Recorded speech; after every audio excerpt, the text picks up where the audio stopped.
Now, the Zondo Commission, exploring claims of state capture, will continue to hear the testimony of former Bosasa Chief Operations Officer Angelo Agrizzi tomorrow. Earlier today, the Commission was adjourned over some security concerns, but the Commission has released a note saying that Agrizzi will return. He has promised to name scores of officials he says received bribes from Bosasa to help the company secure state business. Remember, he said that every single contract was tainted by corruption. He's also made it clear that he fears for his life. Deputy Chief Justice Raymond Zondo saying that security issue earlier needed to be dealt with. All right, let's look at this. Somebody who's been following Bosasa for years. We're joined via Skype by a journalist and the editor-in-chief at News 24, Adriaan Basson. Adriaan, thank you for being with us. Let's start with, what do you think about this security incident? I mean, it's no wonder that he fears for his life if his claims are true. Yes, Francis, it's quite a matter of concern if it's indeed true that a Bosasa employee who was previously a police officer used his expired police ID card to gain entrance to the Zondo Commission's hearings. And one would expect that they would beef up security, specifically when people with such kind of bombshell evidence comes to testify. So you wrote about state capture, saying it's much bigger than the Guptas. Are even you surprised, Adriaan? Agrizzi will return to the stand tomorrow. Are you even surprised at what could be revealed here? I mean, even this video today? Angelo Agrizzi was always on my radar. He was a very senior player at Bosasa. Now, I've been writing about Bosasa since 2006, when we picked up for the first time that they were really racking in the tenders, at the time at the Correctional Services Department, but subsequently also at Home Affairs, the Transport Department, at the Departments of Justice, at AXA, etc. And he was a very senior person in the Bosasa scheme. And Francis, it's not often that you have a person of that seniority in a corrupt empire blowing the whistle and coming to spill the beans. It's often lower level officials who probably have less to lose. So it is quite extraordinary hearing from literally the second in charge, or the 2IC to the CEO, Gavin Watson, about the extent of corruption and what I would also call state capture in Bosasa. I think ultimate state capture is managing not to be arrested and prosecuted, and they've been successfully doing that for at least 10 years. He's obviously given some information to the Commission, because they say they've checked out some of the details. Do we know at all which names will be dropped?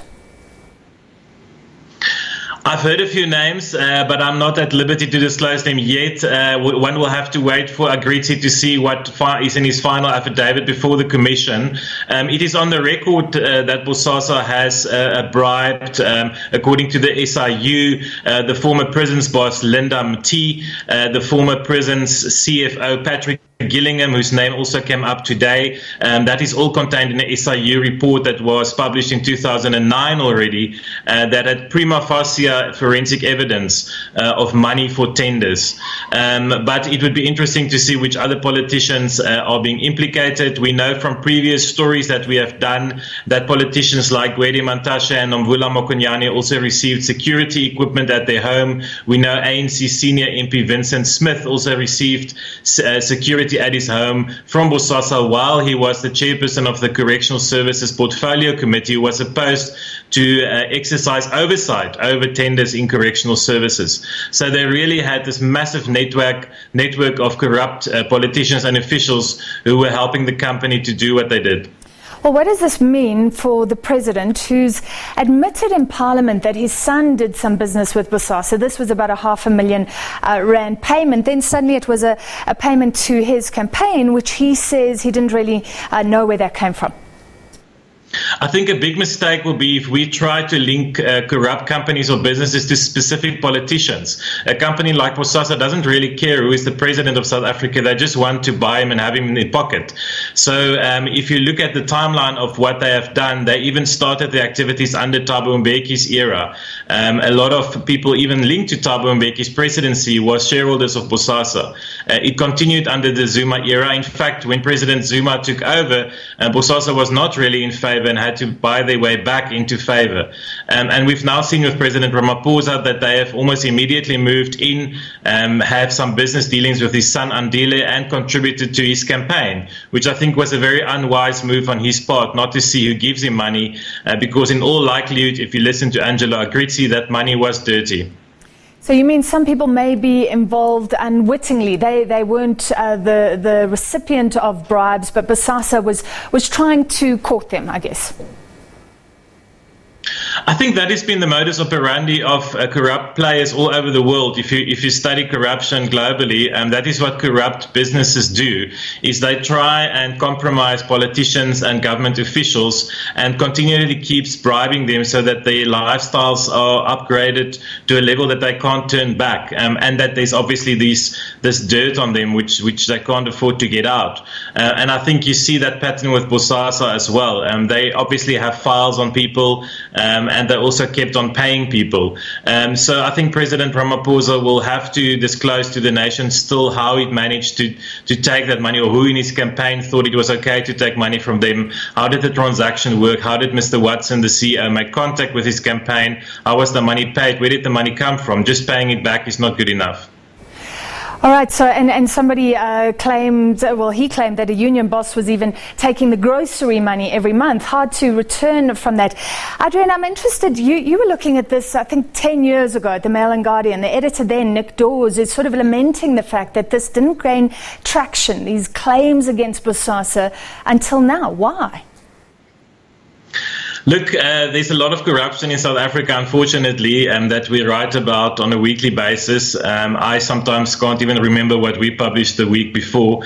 I think for me personally, Bosasa was just at the time when the arms deal was still in the news, Oilgate was in the news, there was a lot of corruption allegations. It was picked up at the time, of course. Lindam T left his job as head of prisons. Maybe the fact that it was the prisons department made the story less attractive. But I always knew there was more. It was clear to me that a number of ANC people were involved. If you just look at the history of Bosasa, the company was first owned by a trust owned by the ANC Women's League. So there were those ties from the beginning. I think as a country, we run the risk of becoming corruption fatigued and ignoring these allegations.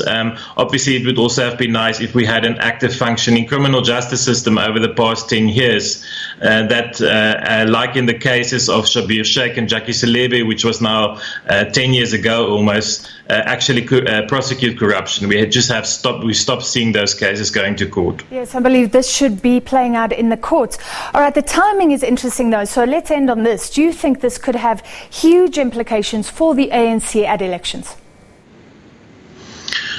I don't think it comes as a surprise to any ANC supporter or member that there are people in the ANC who are corrupt. It's now up to President Cyril Ramaphosa, who's also the ANC president, to decide how to deal with these matters. Some members of his cabinet, I believe, will be named in the next few days in testimony, and it will be up to him to show the country that he doesn't only talk the talk, but can also walk the talk by taking action against people who have been implicated in corruption. He's done it so far with a number of people. He's started cleaning up the SOEs. So I think action will speak louder than words in these 5 months before the election. All right, thank you for your time tonight. We wait with bated breath. We'll see who those names are. That was the editor-in-chief at News 24, Adriaan Basson.